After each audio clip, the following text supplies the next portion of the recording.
Assalamualaikum warahmatullahi wabarakatuh. Perkenalkan, kami mahasiswi Politeknik Negeri Batam, jurusan Manajemen Bisnis, Prodi Administrasi Bisnis Terapan. Kami dari kelompok 2 dari kelas Administrasi Bisnis Terapan 2C pagi. Selanjutnya adalah anggota kelompok. Anggota kelompok kami terdiri dari 5 orang dengan nama dan NIM yang sudah tertera pada PowerPoint berikut ini.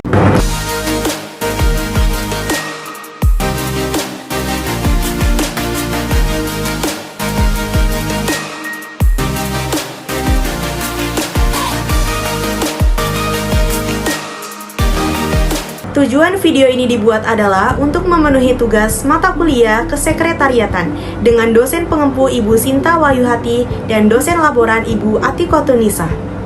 Pada kesempatan kali ini kami akan mempresentasikan tugas kelompok kami dengan judul menerima tamu. Untuk materi pertama akan dijelaskan oleh rekan saya. Baiklah, saya di sini akan menjelaskan pengertian tamu. Kata tamu dalam Kamus Bahasa Indonesia dapat berarti orang yang datang berkunjung ke tempat orang lain atau orang yang datang ke perjamuan. Adapun di sini maksud dengan tamu adalah tamu organisasi, badan, lembaga ataupun perusahaan, yaitu orang baik sebagai penjabat, utusan dari lembaga maupun pribadi yang berkunjung ke dalam lembaga lain untuk kepentingan kedinasan maupun kepentingan pribadi. Nah, di sini saya akan menjelaskan tamu kantor. Tamu kantor adalah seseorang atau sekelompok yang datang ke sebuah perusahaan untuk kepentingan tertentu. Salah satu tugas sekretaris adalah mengatur pertemuan antara pimpinan dengan tamu-tamu yang akan bertemu dengan pimpinan. Mulai dari membuat janji konfirmasi sampai menerima kedatangan tamu pimpinan di kantor. Tetapi sebagai sekretaris tidak dapat menerima tamu begitu saja. Ada etika dan aturan tersendiri dalam menerima tamu. Selanjutnya ada petugas penerima tamu. Petugas yang bertugas khusus menerima dan melayani tamu disebut resepsionis. Tugas resepsionis adalah membantu para tamu yang lain bertemu dengan pejabat. Maka syarat penting yang harus dipenuhi oleh resepsionis adalah yang pertama, sopan dan ramah, yang kedua, berkepribadian tinggi, yang ketiga, bijaksana, yang keempat, cerdas, dan yang terakhir, memiliki pengetahuan tentang struktur organisasi. Selanjutnya ada record atau catatan tamu. Catatan tamu sangat diperlukan sebagai setiap organisasi untuk menghindari hal-hal yang tidak diinginkan, yang kemungkinan datang dari tamu yang memiliki maksud-maksud tertentu.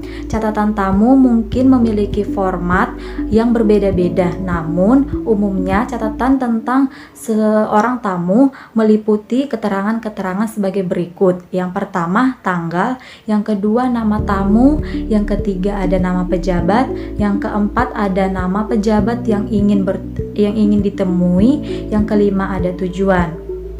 Nah, keterangan tersebut dicatat dalam suatu formulir yang dapat diisi oleh tamu sendiri dan kemudian disalin oleh resepsionis ke dalam suatu buku yang disebut buku tamu. Baiklah, selanjutnya saya akan menjelaskan mengenai etika pelayanan tamu. Untuk memberikan pelayanan bagi para tamu, ada beberapa hal yang harus diketahui dan dilaksanakan sebagai berikut ini. Yang pertama, ketahuilah maksud para tamu dan maksud kedatangannya. Yang kedua, hendaknya setiap tamu diberikan pelayanan yang sebaik-baiknya. Yang ketiga, berikan kesan yang baik dan mendalam agar goodwill dapat diperoleh. Yang keempat, pada saat berbicara dengan tamu, sebaiknya resepsionis dapat menjaga diri dan tahu apa yang boleh dan tidak boleh dibicarakan dengan tamu. Dan yang kelima atau terakhir adalah apabila pimpinan tidak dapat menerima tamu, berikan penjelasan yang sebaik-baiknya ataupun memberikan penjelasan yang sejelas-jelasnya sehingga tamu tidak tersinggung. Selanjutnya adalah beberapa contoh etika yang patut diperhatikan oleh seorang resepsionis sebagai berikut ini. Yang pertama, hindarilah makan dan minum pada saat bertugas. Yang kedua, hendaklah berdiri untuk menyambut tamu dan jangan lupa untuk tersenyum. Yang ketiga, apabila tamu yang datang sempat membuat janji, maka layanilah mereka dengan sebaik-baiknya, sehingga tamu merasa senang dan puas. Dan yang keempat, tamu yang datang dengan membuat janji, hendaklah diberitahukan kepada atasan atau sekretarisnya. Dan yang kelima, tamu yang tidak diundang atau tidak diharapkan kehadirannya, hendaklah tetap dilayani dengan sopan. Apabila resepsionis sudah tidak dapat melayani tamu seperti ini, resepsionis dapat melaporkannya kepada pihak keamanan. Selanjutnya, saya akan menjelaskan mengenai macam-macam tamu. Menurut Ignatius Wursanto, pada tahun 2006, tamu dapat dibedakan menjadi 4 macam bagian, yaitu yang pertama, tamu dengan perjanjian. Apabila tamu tersebut sudah ada perjanjian terlebih dahulu, misalnya dengan pimpinan perusahaan, maka seorang sekretaris harus segera memberitahukan kepada atasan bahwa tamu tersebut sudah datang, serta menanyakan kepada atasan apakah tamu tersebut sudah boleh diantar untuk masuk atau belum. Yang kedua, tamu tanpa perjanjian. Apabila tamu yang bersangkutan belum mempunyai perjanjian terlebih dahulu, maka seorang sekretaris harus segera menanyakan kepada pimpinan dengan menyerahkan kartu nama. Jika pimpinan tidak bersedia untuk menemui tamu tersebut, maka tugas sekretaris adalah memberitahukan kepada tamu dengan cara yang baik dan sopan bahwa pimpinan tidak bersedia untuk ditemui, sehingga tamu tersebut tidak akan tersinggung. Yang ketiga adalah tamu teman pimpinan. Apabila tamu yang ingin bertemu dengan pimpinan merupakan teman dari pimpinan tersebut, maka sekretaris harus segera memberitahukan kepada pimpinan bahwa ada tamu atau teman yang ingin segera bertemu. Jika pimpinan tersebut menyetujui untuk bertemu atau sudah siap untuk ditemui, maka sekretaris harus segera mengantarkan tamu atau teman pimpinan tersebut ke dalam ruang pimpinan. Yang keempat adalah tamu rutin atau relasi. Tamu rutin atau relasi merupakan tamu yang sudah biasa bertemu dengan pimpinan suatu perusahaan. Selanjutnya, macam-macam tamu menurut kepentingannya. Yang pertama, tamu yang datang untuk meminta dana atau sumbangan. Tamu yang datang untuk meminta dana atau sumbangan biasanya ingin bertemu dengan pimpinan. Berbagai macam alasan diminta untuk kegiatan sosial, untuk HUT RI, untuk bantuan kemanusiaan, dan lain sebagainya. Yang kedua, tamu yang datang untuk menawarkan barang atau jasa. Pada umumnya, tamu semacam ini sangat sopan dan menyenangkan. Mereka telah mendapatkan pelatihan keterampilan sebagai penjual barang atau jasa. Namun demikian, tak jarang para penjual ini meminta untuk bertemu dengan pimpinan. Mereka ingin bertemu langsung dengan orang yang mempunyai wewenang membuat keputusan tawar-menawar. Yang ketiga, tamu yang ingin membeli barang. Tamu yang ingin membeli barang biasanya banyak bertingkah. Mereka minta diperhatikan, diistimewakan, meminta ingin bertemu dengan pimpinan, dan sebagainya. Umumnya, pembeli barang ditangani oleh bagian penjualan atau pemasaran. Dan yang keempat, ada tamu aparat pemerintah. Jenis tamu ini dibagi dalam 3 bagian. Yang pertama, tamu yang bersifat kunjungan rutin. Yang kedua, tamu yang bersifat kunjungan khusus. Yang ketiga, tamu-tamu teman pimpinan. Selanjutnya, bagaimana sih sikap sekretaris dalam menyapa tamu? Kegiatan menyapa tamu merupakan hal yang sangat penting bagi perusahaan. Karena dengan sering melakukan sapaan ketika tamu datang, maka hal tersebut bisa menjadi citra positif perusahaan pada tamu. Menyapa harus dilakukan sekretaris saat bertatap muka dengan tamu, dilakukan secara sopan dan ramah dengan tersenyum. Menyapa bisa dilakukan dengan sebutan selamat pagi, selamat siang, atau selamat sore. Selanjutnya dapat dilakukan dengan sebutan bapak atau ibu, tuan atau nyonya, jangan memakai sebutan om atau tante. Bila tamu tersebut sudah dikenal, harus disebutkan namanya. Selanjutnya, bagaimana sih cara melayani tamu asing? Beberapa petunjuk yang dapat dipakai untuk melayani tamu asing yang baru dikenal. Yang pertama, lebih baik berlaku formal daripada terlalu akrab. Yang kedua, berbicara secara jelas dan perlahan.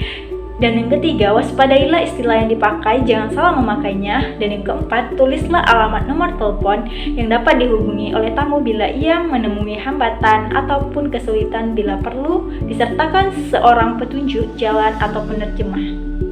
Selanjutnya, bagaimana sih cara kita membuat dan membatalkan perjanjian dengan tamu? Kadang-kadang pimpinan tidak berada di tempat, sedangkan tamu yang ada tidak bersedia menunggu. Buatlah suatu perjanjian apabila tamu tersebut menghendaki. Perjanjian yang dibuat oleh seorang sekretaris bukan merupakan jaminan yang mutlak, tetapi harus dikonfirmasi dahulu dengan pimpinan. Apabila pimpinan kembali, hal tersebut harus diberitahukan kepada tamu. Perubahan perjanjian harus disampaikan secara cepat melalui telepon. Oleh karena itu, sekretaris jangan sampai lupa meminta kartu nama tulisan atau nomor telepon tamu tersebut. Selanjutnya, langkah-langkah menerima tamu. Yang pertama, ucapkan salam kepada tamu. Yang kedua, mengisi daftar tamu. Yang ketiga, mengantarkan tamu. Yang keempat, tamu diantar oleh sekretaris pimpinan. Yang kelima, tamu dipersilahkan untuk menunggu. Yang keenam, memberitahukan kepada pimpinan. Yang ketujuh, mengantarkan tamu kepada pimpinan. Yang terakhir, mengantarkan tamu untuk pulang. Selanjutnya, penyusunan jadwal untuk penerimaan tamu. Penyusunan jadwal bisa dilakukan dengan cara memadukan catatan buku harian tentang penerimaan tamu yang dibuat oleh sekretaris dengan catatan harian yang dibuat oleh pimpinan.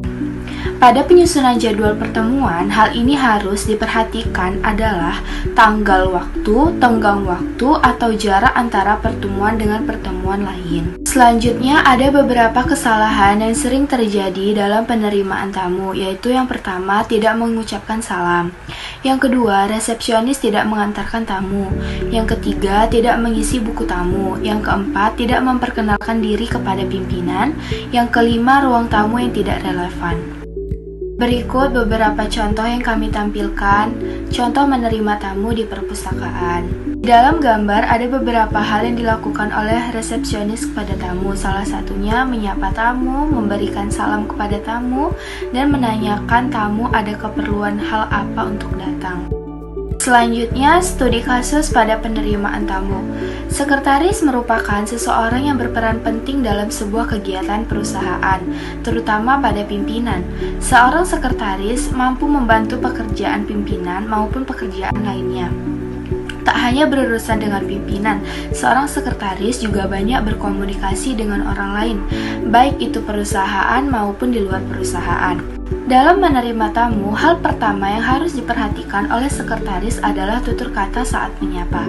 Sekretaris yang profesional akan menerapkan etika yang baik, dan sekretaris yang profesional juga harus selalu standby di meja kerjanya, kecuali jika memang ada kepentingan yang mengharuskan keluar kantor.